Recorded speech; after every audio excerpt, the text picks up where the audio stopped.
How are you, Budapest? Jó napot, kedves konzervatív barátaim! Good afternoon, Cpac. It's great to be here. And I'm very honored to address you today. Last November, the world witnessed the rising of the Dutch, the rebellion of the Dutch electorate against the ruling establishment. My party, the Party for Freedom, more than doubled its seats in parliament, and we became by far the biggest party in the Netherlands.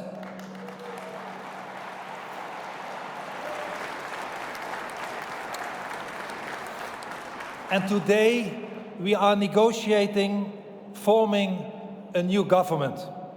And I hope that will succeed. So please allow me to say some words to the Dutch press, because they are very nervous today.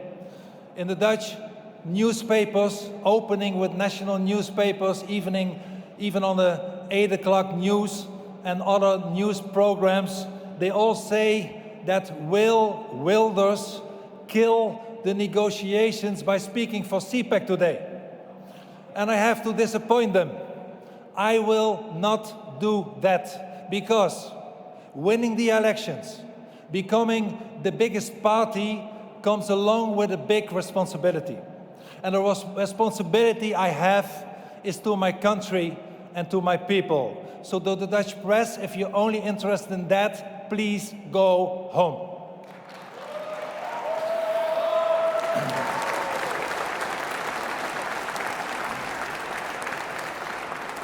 My friends, a lot of people ask me, how did we do that? Win the elections in Holland? And I'm here to tell you. But let me first emphasize that we are standing on the shoulders of giants. Not just Dutch giants. Heroes as Pim Fortuyn or Theo van Gogh, both murdered in my country as martyrs of freedom. But also some of our and your heroes, such as the great Ronald Reagan, who in 1974, exactly 50 years ago, gave the inaugural speech at the first ever Cpac meeting. And much has changed in the last 50 years. Much has changed for the better, such as the liberation of Eastern Europe. But much, unfortunately, has also changed for the worse. New and serious threats have emerged. And that is why Cpac is still necessary. Indeed, it is more needed than ever.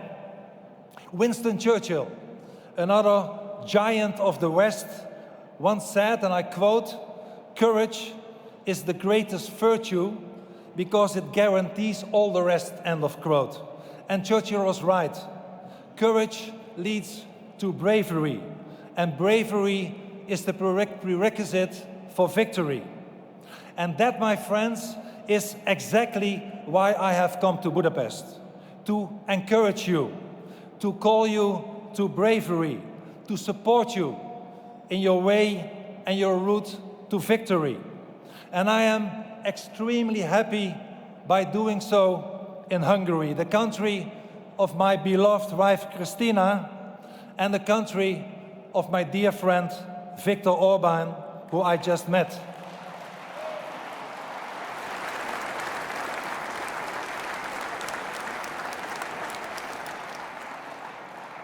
Prime Minister Orban is a brave leader who proudly stands for his country and the Judeo-Christian values of his people. He protects Hungarians against illegal immigration.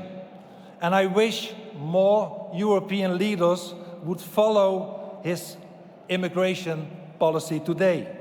And that's really necessary, because I believe there are two great existential threats that we are facing today. One is internal and one is external. First, there is wokeism, cultural relativism, the predominant idea in most of the academia and media that there are no objective truths, no loyalty, no freedom, no nation, no family. Everything to them is subjective. Everything is relative. Everything is interchangeable and without value. And that is the message of the leftish elites. They, the left, have sold so many countries out when they were in charge.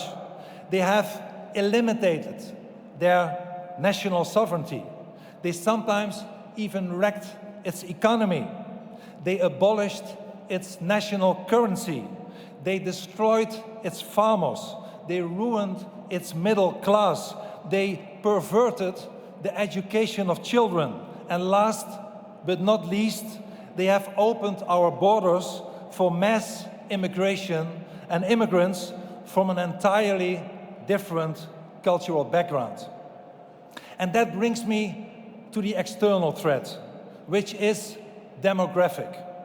The writing is on the wall. The population of Africa is bound to quadruple its present 1.4 billion to almost 5 billion by the end of the century. And 1/3 of them wants to move abroad and come to Europe. And in the past 50 years, governments have inundated us with mass immigration.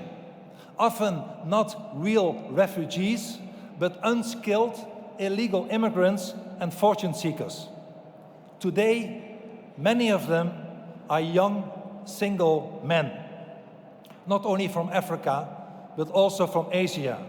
And these immigrants do not benefit our societies. They cost us money and are an enormous strain on Europe's welfare system. Europe, indeed, today is facing an enormous immigration and asylum crisis because despite the massive cost, mass immigration was never discouraged. On the contrary, mass immigration was encouraged, seen as an enrichment by cultural relativists. Look around you.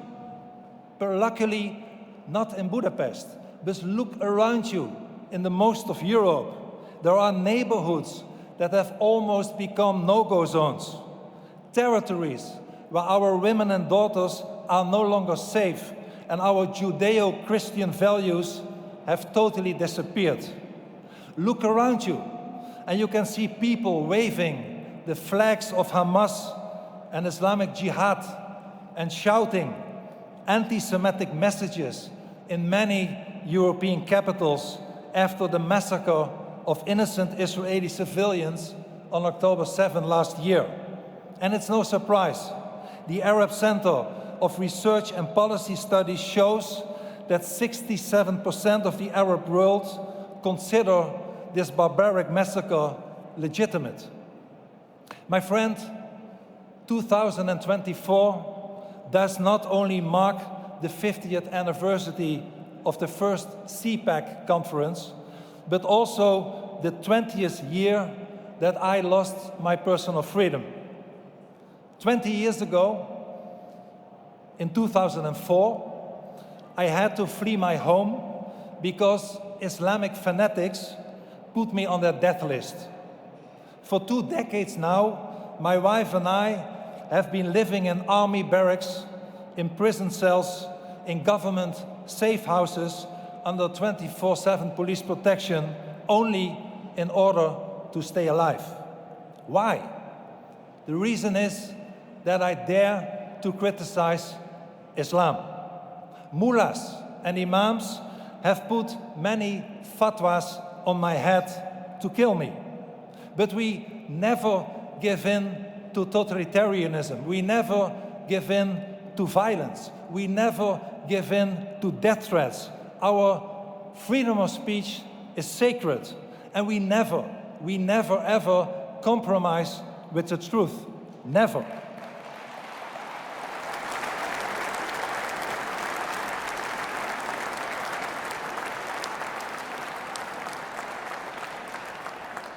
And the truth is that many European nations today are overrun with more and more illegal immigrants and asylum seekers, more than we can handle.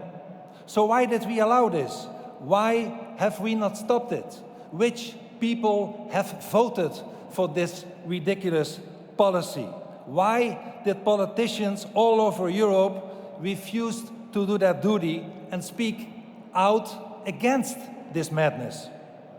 My friends, in the 1955 inaugural issue of National Review, Bill Buckley famously wrote, and I quote, "A conservative is someone who stands throughout history yelling, 'Stop.'"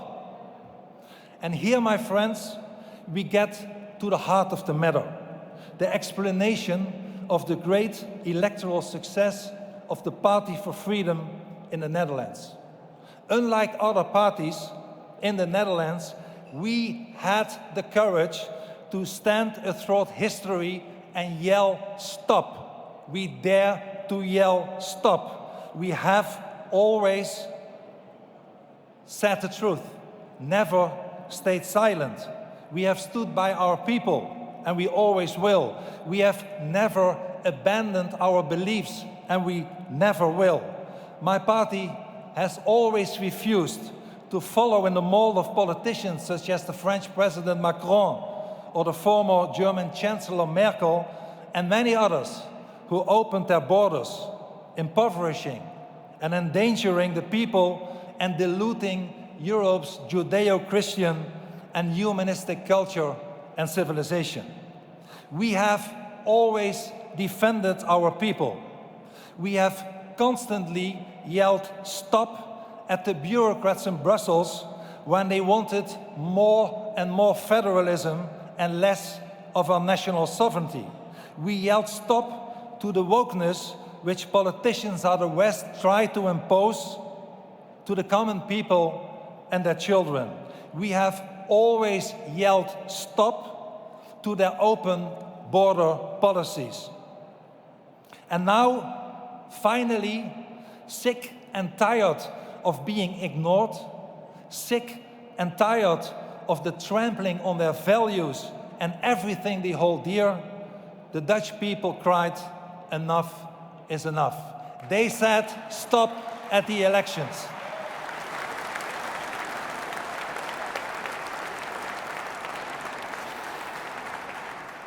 They said stop and they flocked to us. Almost 25% of the Dutch voters, 2.5 million people, backed us because they understood that we and we alone have always been on their side. And here is my message to you, brave conservatives, who are standing throughout history, yelling stop. My message to you is that if you yell stop at these ridiculous policies, millions of decent, good citizens will join you because they have had enough, because they want to save the future of their children and live in dignity in their own land. And that, my friends, is why you should take courage. Continue the good fight. Finish the course. Keep the faith. Realize that you stand on the shoulders of giants and be the champions of the truth. Because, as George Washington once said, and I quote, "Truth will ultimately prevail where there is pains taken to bring it to light." I believe in our mission. I believe in our people. I believe in you. Together, we have the strength of masses, cultural conservatives who defend national sovereignty, who defend Judeo-Christian values, are today on the rise in Europe, getting stronger and stronger every day. And we will continue to force to stop illegal immigration. And we will, I can promise you that, as long as good conservatives if we yell stop at the right moment, the people will follow us and we will win more and more elections. Good luck to you, and thank you for inviting me. Thank you.